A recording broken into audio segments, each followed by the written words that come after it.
Hello everyone, একটা বিরিয়ানির ছোটখাটো আয়োজন। মাংস কষায় টষায় নেওয়ার পরে একজন হেল্প করছিল। সবাই মিলে খাওয়ার আয়োজনটা ছিল। খুব দ্রুতভাবে খাওয়াটা চালু করি।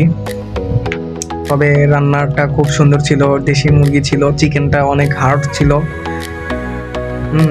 সব কিছু মশলা টশলা দিয়ে মাখা নেওয়ার পরে খুব একটা ভালো ঘ্রাণ বেরোচ্ছিল। যখন একটু পানি টানি দিয়া জল টল দিয়া ভালোভাবে নাড়াচাড়া করে, তখন সাইড থেকে আমার ফ্রেন্ড ছিল, ফ্রেন্ড বলতেছে যে ঘ্রাণ বেরোছে বন্ধু, আজকে তো সব গুটা গুটা খামো। বলছি একটু ওয়েট কর। অনেক কষ্ট হচ্ছিল, ফার্স্ট টাইম তো। বিরিয়ানিটা কেমন হবে জানি না, তবে কালারটা দেখে মনে হচ্ছে অনেক সুস্বাদু হবে আর কি। একটু নাড়াচাড়া করে দিচ্ছি। তবে রান্না করার পরে আগে একটু ঢেকে নিলাম। ঢেকে নেওয়ার পরে এই যে একটু বিরিয়ানির চাউলটা যখন দিলাম, দেওয়ার পরে একটু নাড়াচাড়া করে নিলাম।